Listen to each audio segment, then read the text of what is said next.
Avis vascular centre మన దేశంలోనే the best varicose vein hospital.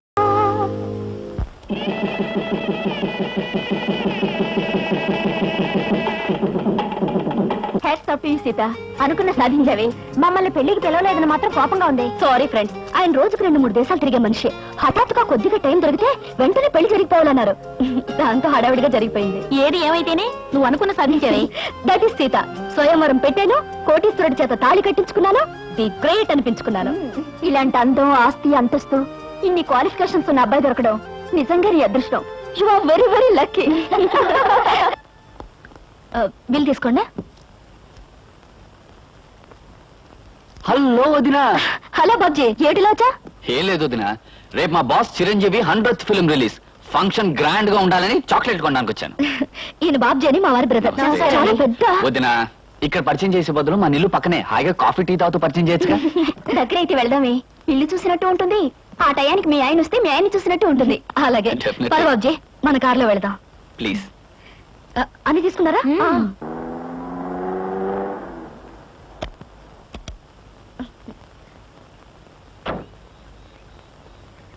వదినా, ఇది కాదు, అది మన ఇల్లు. వదినా,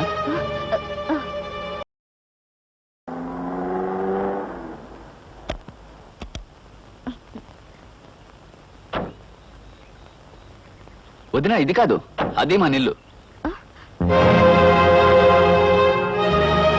రావద్దునా? రావద్దునా? ప్లీజ్ కా కూర్చోండి.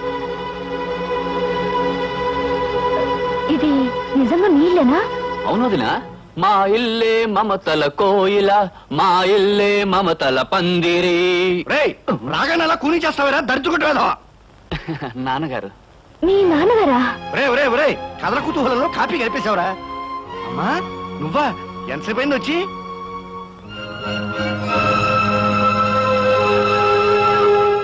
వీడు కథల కుతూహలం కూడా తెలియని అజ్ఞానమ్మా. నాన్న, కథల కుతూహలం చండ ప్రచండం అని రాగాల పేర్లు చెప్పడం తప్ప అసలు నీకు పాఠం ఏం తెలుసు?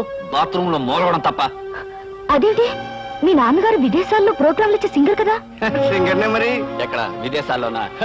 వీధి చివరి ప్రోగ్రామ్ ఇస్తే సందాలు వేసుకుని గొంతుకులోంచి స్వరపేటికి తీసేస్తామని వీధిలో వాళ్ళందరూ వార్నింగ్ ఇచ్చేళ్లారు. వీడేనమ్మా ఈ ఇంట్లో నాకు మొదటి శత్రువు. వదినా వదినా, నీకు తెలియదేమో, వాళ్ళ కిటికీ దగ్గర నుంచి పాడుతుంటే పిల్లలు రాళ్ళిచ్చుకొట్టేరి. నోర్మై దరిద్రపోయేదావా, అర్థమైన హీరోల పోస్టర్లు అంటించి వాటి మీద ప్రాణముద్దలు కొట్టుకుంటూ బతికే నీ బతుకు నా బతుకు మంచిదేరా. మామ మీద కొట్టానంటే కేదార్గౌడ్ రాగంలో కెవ్వుమని ఎడుస్తావు. 5వ క్లాస్ వేదవా. అదేంటి, మీ చిన్నబ్బాయి ఐఏఎస్ పాస్ అయ్యి? ఐఏఎస్ వీడి బాగుందా? 5వ ఫారం 6 సార్లు తప్పాడు. 6వ ఫారం లో జాయిన్ చేస్తే స్కూల్లోంచి పారిపోయాడు. తొమ్మలగుండి వేసం. ఊటి మీద కొట్టానంటే మధ్యమావతి రాగంలో ఏడుస్తావు. ఏమండి మీ గొడవ? అంటే ఎప్పుడు ఏడిపించు తింటారు. అరే కోళ్ళు వచ్చేసింది. అదేమిటమ్మా చెప్పా చేయకుండా వచ్చావు? అమ్మా వదిన నేనే తీసుకొచ్చానమ్మా. అదేమిటండి మీరు ఇంటి పనులు చేస్తున్నారు? మీరు సొసైటీ లేడీ అని. ఈవిడ లేడీ కాదు, దుప్పి కాదమ్మా, నా పెళ్ళం. అది కాదండి, ఈవిడ పబ్లిక్ సర్వీస్ చేస్తారని. పబ్లిక్ సర్వీస్ లేదు, నా బొందా లేదు. ప్రైవేట్ గా అంట్లు తోగుకుంటూ ఉంటుంది, మా అందరికి వంట చేసి పెడుతుంది, అప్పుడప్పుడు ఇలా పొడుస్తుంది. పులిహార సేమ్యా ఉప్ప చాలా అద్భుతంగా చేస్తుంది. నువ్వు దగ్గర కూర్చొని చేయించు మరి. మీ మామగారు మాటలకేం లేమ్మా, ఆయన అలాగే మాట్లాడతారు. నిన్ను చూస్తే మాత్రం నాకు చాలా గర్వంగాను ఆనందంగాను ఉందమ్మా. గొప్పింటి బిడ్డవై ఉండి ఆస్తి అంతస్తు అనుకుండా మీ నాన్నగారి దగ్గరే సేల్స్ మెన్ గా పనిచేస్తున్న మా అబ్బాయిని పెళ్లి చేసుకోవడం నిజంగా గొప్ప విషయం అమ్మా. చెవిటి, కృష్ణ మా నాన్నగారి దగ్గర పనిచేస్తే సేల్స్ మెనా? అవునమ్మా, నీకు తెలుసుగా. ఏమే, పెళ్ళైన భర్తను పట్టుకుని సేల్స్ మెన్, నౌకరు, చౌకీదార్ అంటూ ఉంటే కోడల మనసు బాధపడదు? పెళ్లి చేసేసుకుంది కదా, ఏ ప్రొపరేటర్ అయిపోతాడు. నువ్వు వెళ్ళి మన కోడలకి, స్నేహితులకి, వాళ్ళందరికీ కాఫీ టిఫిన్ చేసేసరా. మీరంతా కూర్చోండమ్మా. ఇది కడుకురా. ఉల్లిపాయలు తరిగిస్తాను, కూర్చోండమ్మా. పెద్ద కోటీశ్వరుడు చెప్పింది ఏమైంది? స్వయంవరం ప్రకటించి మరీ సెలెక్ట్ చేసుకుంది. విదేశాలు, విమాన ప్రయాణాలు అంది. ఇంతటి సంబంధానికి పేపర్ ప్రకటన ఒకటి.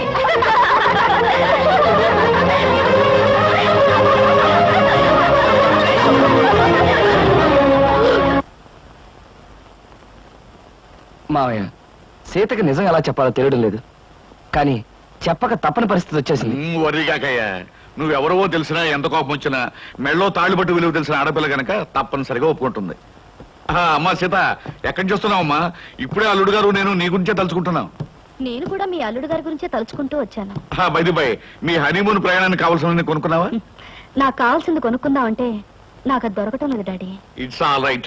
వెళ్ళేది ఢిల్లీ కదా, కావాల్సినవన్నీ అక్కడే కొనుక్కోవచ్చు. అవును, మనకు కావాల్సినవన్నీ అక్కడే కొనుక్కోవచ్చు సీత. You don't worry. మాకు ఢిల్లీ టికెట్స్ ఎంత కొన్నారు డాడీ? 1500 చిల్లరైందమ్మా. అంటే మన ఆఫీస్ లో ఒక సేల్స్ మెన్ జీతం అంతే కదండి? అంతే అయి ఉంటుంది. I don't know what uncle, మీ సేల్స్ మెన్ కి ఎంత ఇస్తారో ఆయన అడగడం దేనికి? పుచ్చుకునేది మీరేగా. Seetha, what are you talking? Shut up.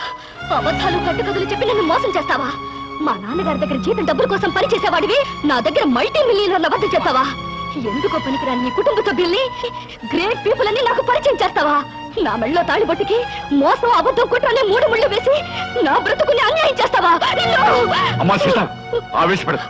ఈ పెళ్లి జరగడానికి కారణం అతను కాదమ్మా, నేను. డాడీ.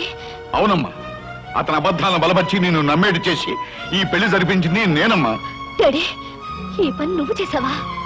ఒక మగవాడు పెళ్లి కాని ఆడపిల్ల ఆస్తి చూసి, అందం చూసి అబద్ధాలతో మోసం చేశాడంటే దానికి అర్థం ఉంది. కానీ ఒక కన్న తండ్రి సొంత కూతుర్ని పరాయి మగాడితో నాటకవాడి పెళ్లి జరిపించాడంటే బహుశా లోకం ఇదే మొదలుతారనుకుంటాను. పసితరం నుంచి అమ్మలేని నన్ను పెంచి పెద్ద చేసి అడిగింది కాదనక, కోరింది లేదనక నన్ను ఇంతదాన్ని చేశా. ఇప్పుడు ఆయనతో కలిసి నాటకవాడి నన్ను ఎందుకు మోసం చేశావు? ఎందుకు మోసం చేశావు డాడీ? మంచి ప్రశ్న వేశావమ్మా, చాలా మంచి ప్రశ్న వేశావు. కానీ ఈ ప్రశ్న అడిగే ముందు జరిగిన విషయాలు ఏమిటో ఒక్కసారి గుర్తు తెచ్చుకో. ఒక ఆడపిల్లకు ఉండవలసిన మర్యాద, సాంప్రదాయం మర్చిపోయి పేపర్లో మొగుడు కోసం ప్రకటనలు వేయించింది నువ్వు. ఆ ప్రకటనలు చూసి వచ్చిన కృష్ణను సెలెక్ట్ చేసుకుంది నువ్వు. అతన్ని మనసారా ప్రేమించి ఇంటికి తీసుకొచ్చి నాకు పరిచయం చేసింది నువ్వు. ఇందులో నా తప్పుందా? కృష్ణను చూశాక ఇంటర్వ్యూ పేరుతో నువ్వు పొరపాటుగా ప్రవర్తించిన, మొగుడు సెలక్షన్ అంటూ పొగరమోతుగా ప్రవర్తించిన, ఓ మంచి మనిషిని ఎంచుకునేటట్టు ఆ భగవంతుడు చేశాడని ఆనందించానమ్మా. అడ్డదారిలో నేను ఆశించినట్టుగా గమ్యానికి చేరుకుంటున్నావని సంబరపడ్డానమ్మా. అందుకే ఈ పెళ్లి జరిపించడానికి నేను కొన్ని అబద్ధాలు చెప్తాను.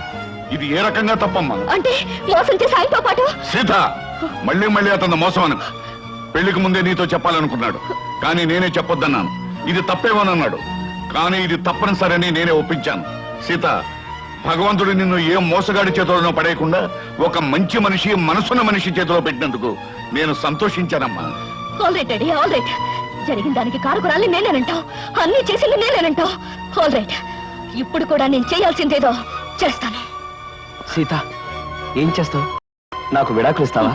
మంగళసూత్రానికి విలువిచ్చేదాన్ని విడాకులు ఇస్తానని అనను. కాకపోతే ప్రస్తుతం మన హనీమూన్కి వెళ్ళడం లేదా, మీ ఇంటి కాలు మొగలుగా వెళ్ళబోతున్నా. అక్కడ నేను ఏం చేస్తానో, ఎలా ఉంటానో ముందు ముందు మీకే తెలుస్తుంది. కృష్ణ, ఈ మొండిది తిక్కది మీ ఇంటికి కాపురానికి వచ్చి నిన్ను ఎన్ని కష్టాలు పెడుతుందో, మీ సంసారంలో ఎన్ని కలతలు రేపుతుందో అనే భయంగా ఉందయ్యా. మావయ్య, మీరేం భయపడకండి. జీవితంలో ఎలాంటి ఛాలెంజ్నైనా ఎదుర్కొని విజయం పొందటం నాకు అలవాటే. మీ అమ్మాయి విషయంలో కూడా నేను గెలుస్తాననే నమ్మకం నాకుంది. కాకపోతే ఆనాడు రాముడు సీతను అగ్నిప్రవేశం చేయించాడు. ఈనాడు మీ సీత ఈ రాముడిని అగ్నిప్రవేశం చేయించబోతుంది. ఆ అగ్నికి ఏమాత్రం చెక్కు చెదరకుండా పవిత్రమైన మనిషిగా బయటకొస్తాననే నమ్మకం నాకుంది మావయ్య. డాడీ, నేను అత్తవారింటికి వెళ్తున్నాను. అమ్మ సీత, నిన్ను ఆడంబరంగానూ ఆర్భాటంగానూ పంపించాలని జరిగిన అబద్ధం పెళ్లికి ఇలా వెళ్ళటమే సరైన పద్ధతి. పదండి. సీత, నీ ఆస్తి అంతస్తు చూసి నిన్ను పెళ్లి చేసుకోలేదు. నువ్వెక్కడి నుంచి ఏమీ తీసుకురావడానికి వీల్లేదు. కట్టుకున్న చీరతోనూ, నేను కట్టిన తాళితోనూ, కట్టుకున్న మొగుడుతోనూ నువ్వు నీ పుట్టింటి నుంచి బయలుదేరి రావాలి. That's all. కమాన్.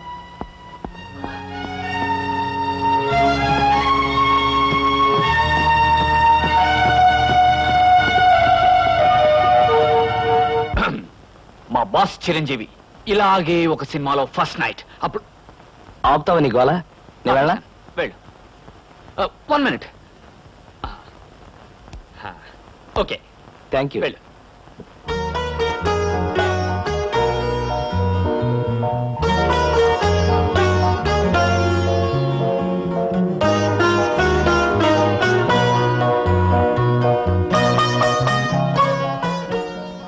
సీత, మగాడికైనా ఆడదానికైనా జీవితంలో ఈ తొలి రాత్రి అనేది ఓ మరపురాని మధురమైన అనుభవం అంటారు. ఈ అనుభవంతో మనుషుల్లో ఆత్మీయతలు పెరుగుతాయి, ఒకరినొకరు పూర్తిగా అర్థం చేసుకోవడం జరుగుతుంది. సీత, నేను నీకు ఎన్నో అబద్ధాలు చెప్పుండొచ్చు, కానీ ఒక్కటి మాత్రం నిజం. నేను మనస్ఫూర్తిగా మనసారా నిన్ను మొదటిసారి చూసినప్పుడే ప్రేమించాను. I love you Sita, I love you. కాదండి, మీరు నన్ను ముట్టుకోవడానికి వీల్లేదు. సీత, అవును, తాళి కట్టారు గనక లోకం ముందు మీకు భారీగా తల ఉంచే ఉంటాను. కానీ నా మనసును మోసం చేశారు గనక నేనెన్నటికీ మీకు దగ్గర కాలేను. సీత, ఏమిటి అర్థం లేకుండా? అవును, లోకం దృష్టిలోనూ అందరి దృష్టిలోనూ మనం భార్యాభర్తలుగా ఉంటాం, కానీ శారీరకంగాను మానసికంగాను ఒకరికొకరు దూరంగానే ఉంటాం. అంటే ఇది నువ్వు నాకు విధించే శిక్ష? అవును, నన్ను మోసం చేసినందుకు, అబద్ధాలతో నన్ను పెళ్లి చేసుకున్నందుకు మీరు శిక్ష అనుభవించి తీరాలి. ఆల్ రైట్ సీత, నేను నిన్ను ప్రేమించి పెళ్లి చేసుకుంది పవిత్రమైన భావంతోనే తప్ప కామంతో కోరిక తీర్చుకోవడానికి కాదు. నా మీద మనసు లేని నిన్ను ఎన్నటికీ తాకను. ఏదో ఒక రోజున నన్ను అర్థం చేసుకుని నువ్వు నా దగ్గరికి రావాలే తప్ప నేను మాత్రం నీ దగ్గరికి రాను. అంతవరకు లోకం దృష్టిలో మాత్రమే నీకు భర్తగా ఉంటాను. Good night. శంకరం, శంకరం,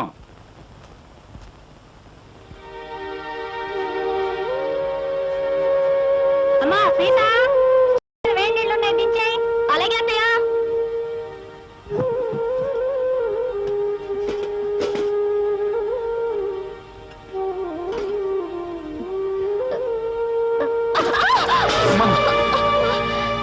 ఏమిటమ్మా సీత, చేతులు కలియా? లేదు నాన్న, నా కర్మ ఇలా కాలింది. అవే మాటలమ్మా, అయినా కోటీశ్వరుడి కూతురివి, నీకు ఈ వంట పని అంట్ల పని ఏమిటమ్మా? పుట్టి బుద్ధి ఎరిగాక నువ్వెప్పుడైనా వంటగదిలోకి అడుగు పెట్టావమ్మా? అలాంటి నన్ను కష్టాల్లోకి బాధల్లోకి అడుగు పెట్టాలనేగా మీరు అబద్ధాలు చెప్పి నాకే పెళ్లి చేసింది. అమ్మా సీత, నాన్న, చేతి మీద పడిన వేడి నీళ్లకు నా కన్నీళ్లే వస్తాయి, కానీ నా కన్నీటి చుక్కలు చూసిన మీకు బాధతో గుండె కోతపడి నెత్తుటి చుక్కలు వస్తాయని నాకు తెలుసు. నేను కోరుకునేది అదే.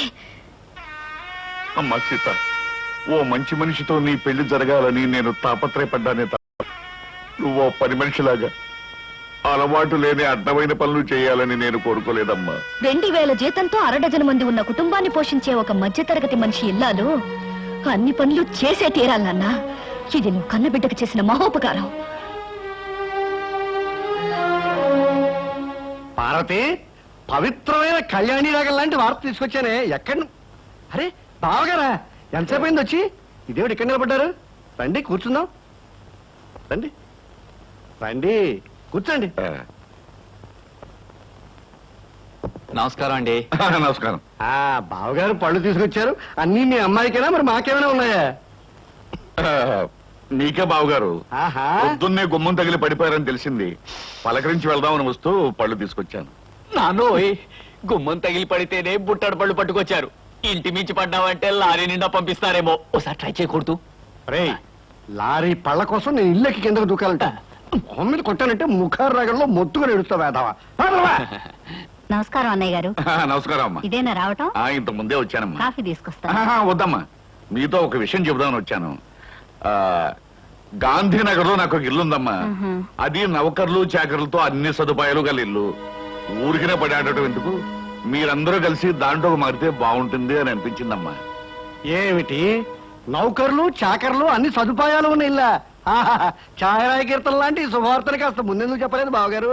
రేపు ఇంటికి మార్చేద్దాం. అవునా? చక్కగా ఒక గదిలో నువ్వు తలుపులు మూసుకుని సంగీతం పాడుకోవచ్చు, మరో గదిలో గదుల మాట ఎలా ఉన్నా నౌకర్లు సౌకర్యాలు ఉంటే సీతకు నాకు పనులు దప్పుతాయి. తప్పకుండా మారిపోతాం అన్నయ్య గారు. వద్దత్తయ్య గారు, మా నాన్నగారు అభిమానంతో చెప్పొచ్చు కానీ మనం అక్కడికి వెళ్ళడం చిన్నతనం అనుకుంటున్నావు తల్లి. అభ్యాదేం లేదమ్మా. అద్దెళ్లలో దిక్కుమాలు చావు చస్తూ 6 రాగంలో ఏడుస్తూ బతికే కన్నా హాయిగా మన ఇంట్లో ఉండడం మంచిదమ్మా.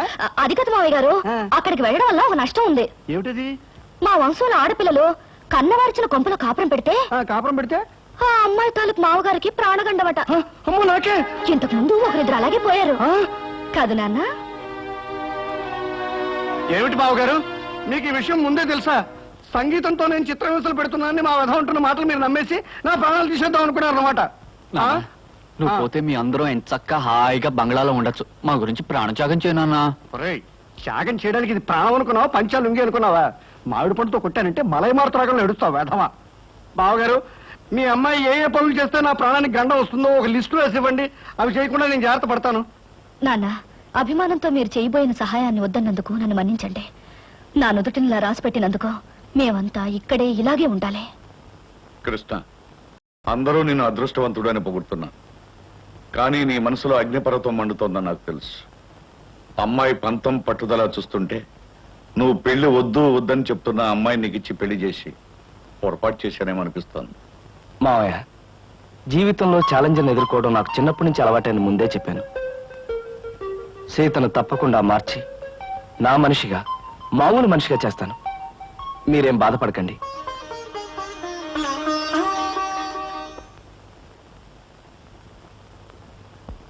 ఏమండి, ఇవాళ మన హౌస్ ఓనర్స్ వెడ్డింగ్ డే అట. సాయంకాలం పార్టీకి పిలిచారు. పెళ్లి రోజులు అనేవి ప్రతి జంటకి వస్తుంటాయి. కాకపోతే కొంతమందికి సంతోషమైన రోజు, మరి కొంతమందికి విచారమైన రోజు. సాయంత్రం పార్టీకి వెళ్ళినప్పుడు వాళ్ళకి బహుమతి ఇవ్వాలి. ఈ 500 తీసుకెళ్ళి ఏదైనా కొనుక్కురండి. ఈ నెల ఇంటి ఖర్చులో ఇదొక ఎక్స్ట్రా అన్నమాట. అయినా ఈ మన్మధరావు వెడ్డింగ్ డే చేసుకోకపోతే దేశానికి ఏమైనా నష్టమా? సవ్యంగా పెళ్లి చేసుకున్న వాళ్ళకి వెడ్డింగ్ డే అనేది ఓ పండుగ లాంటిది. 4 గంటలకల్లా పార్టీకి వెళ్ళాలి. ఏదో ఒకటి తీసుకురండి.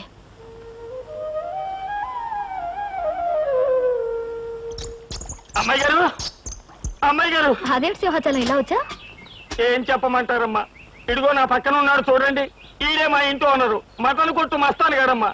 అద్దె డబ్బులు అర్జెంట్ గా కట్టకపోతే మా ఆవిడ్ని, నన్ను, మా పిల్లల్ని కైమా చేసేస్తానంటున్నాడు. అసలే మా పశువుడు చౌ బతుకుల మధ్య ఉన్నాడు. ముందాడికి మందులు ఎంచుకోవడానికి డబ్బులు చూసుకోవాలి, తర్వాత నీ సంగతి అంటే వినిపించుకోవటం లేదమ్మా. అదేమిటయ్యా వస్తాను. అవతల పిల్లాడి ప్రాణం మీదకి వచ్చిందంటే వినకుండా ఏమిటంత మాటలు? మాటలు కాదు అమ్మా, ఖచ్చితంగా వీడిని ఖాళీ చెయ్యి, కైమా కొట్టి వీడిని కొంప ఖాళీ చేయించేస్తాను. నచ్చ చెప్పడానికి చూసి ప్రయోజనం లేదు తల్లి. ఇప్పటికే వీడి మనుషులు సామానంతా బయట పారేసి చిందులు దొక్కేస్తూ ఉంటారు. నా పెళ్ళం బిడ్డను ఒళ్ళో పెట్టుకుని సాగు బతుకుల మధ్య ఉన్నాడు అని ఏడుస్తూ ఉంటుంది. ఏం చెప్పినా వినకపోవడం వీడికి పుట్టుకతో వచ్చిన గుణమమ్మా. డబ్బులు ఇవ్వడం తప్ప మరో దారి లేదు తల్లి, మరో దారి లేదు. నువ్వంత బాధపడకు సింహాచలం. అతను అంత మనసు లేకుండా దుర్మార్గంగా మాట్లాడుతుంటే మనసున్న మనిషి ఎవరు చూస్తూ ఊరుకోలేరు. నీకెంత కావాలి? ఒక 500 అయితే మందుకి అద్దెకి. అయితే ఉండు, తెస్తాను. ఏమే, ఎలా ఉంది మన యాక్టింగ్? బ్రహ్మాండంగా ఉంది. నువ్వు తాగినంత పోయిస్తా గానీ ఆ కోపం చూపులు అలాగే ఉంచు. మీసం తిప్పు, లేకపోతే అమ్మాయి గారు కనిపెట్టేస్తారు. అచ్చా, ఇదిగో సింహాచలం 500. ఇతనికి ఇవ్వాల్సింది ఇచ్చి మీ అబ్బాయికి వైద్యం చేయించు. అమ్మా, వయసులో చిన్నదానివైనా నీ కాళ్ళకి దండం పెడతాను. పదరా దరిద్రుడా, లెక్క చూసి నీ డబ్బు నీ మొహాన్ని కొడతాను. వస్తానమ్మా. బాబు, అసలే పసివాడికి ఒళ్ళు బాగుండగా ఏడుతున్నాను. ఇప్పుడు అద్దె పేరు చెప్పి సామాన్లన్నీ బయట పడేసి అన్యాయం అయిపోతాను బాబు. నోరు మీవే. నాకు అద్దె డబ్బులు ఎగ్గొట్టి మీ ఆయన సొమ్ములన్నీ సీసాలు తగలేస్తుంటే నేను నోరు మూసుకుంటావాలా? ఈ ఒక్కరోజు గడివే ఉండి బాబు, రేపు మీ డబ్బులు మీకు ఇచ్చేస్తాను. అదేం కుదరదు, ఇప్పుడే ఇచ్చి తీరాలి. కృష్ణ బాబు, కృష్ణ బాబు. ఏమిటి మంగమ్మ, ఏం జరిగింది? 3 నెలలు అద్దె బకాయి పడిందని ఇంట్లో సామానంతా ఈదులో పడేస్తాడు పెద్ద మనిషి. 3 రోజులుగా బిడ్డ ఒళ్ళు అగ్గిలా కాలిపోతున్నా ఆసుపత్రికి తీసుకెళ్ళడానికి కూడా డబ్బులు లేక బాధపడుతున్న దాన్ని ఇప్పుడు ఈ అద్దె డబ్బులు ఎక్కడి నుంచి తెచ్చేయగల బాబు? అవును, సింహాచలం ఏమయ్యాడు? వాడే సవ్యంగా ఉంటే మాకు ఇట్టండి కట్టాలి ఎందుకు వస్తాయి బాబు? కృష్ణ బాబు, నా కాపురాన్ని మీరే నిలబెట్టాలి. నా బిడ్డ ప్రాణం మీరే కాపాడాలి బాబు, మీరే కాపాడాలి. బాబు వెళ్ళు. రండిరా. ఓయ్, ఆ సామానంతా లోపల సర్ది వెళ్ళండి. అలాగే. మంగమ్మ, ఇదిగో డబ్బు. ఇంటి ఖర్చులకి, కుర్రాడి హాస్పిటల్ ఖర్చులకి ఉంచు. మీరు నిజంగా దేవుడు బాబు. మంచి సమయానికి చల్లని మనసుతో వచ్చి మమ్మల్ని కాపాడారు. మీరు 1000 సంవత్సరాలు బతకాలి బాబు. సీత, సీత. ఏమిటండి ఇంత ఆలస్యంగా వచ్చారు? బహుమతి ఏం తీసుకురాలేదా? లేదు సీత, అనుకోకుండా ఓ సంఘటన ఎదురైంది. మన సింహాచలం లేడు, ఆ, ఇంటి ఓనర్ డబ్బు ఇవ్వలేదని వాడి సామాన్లన్నీ బయట పారేశాడు. ఓ పక్క పిల్లాడికి ప్రాణం మీదకొచ్చి మందులు ఇప్పించడానికి డబ్బు లేక ఆ తల్లి ఏడుస్తుంది. ఆ పరిస్థితి చూస్తే నాకే కళ్ళలో నీళ్లు తిరిగాయి. అసలు ఒక డబ్బున్న వాడి పెళ్లి కానుక ఖర్చు పెట్టడం కంటే ఓ పేదవాడి బ్రతుకు కట్టడం మంచిదని చెప్పి ఆ డబ్బు వాళ్ళకే ఇచ్చేశాను. చాలా అద్భుతంగా ఉంది మీ అబద్ధం. ఏమిటి సీత, ఏమిటి నువ్వు అనేది? ఏమీ తెలియనట్టు నటించాలని చూడకండి. నాకంతా తెలుసు. పొద్దున్నే సింహాచలం వచ్చి నా దగ్గర పరిస్థితి అంతా చెప్పి 500 తీసుకెళ్లాడు. ఆ విషయం తెలియక తమరు తెలివిగా అబద్ధం ఆడాలని చూశారు. అదిగా సీత నేను చెప్పేది. చెప్పడానికి ఏముంది? అబద్ధం మీద అబద్ధం తప్ప. మన పెళ్లి జరిగాక మీరు మారారనుకున్నాను, కానీ ఇప్పుడు అర్థమైంది మీరు మారలేరని. అది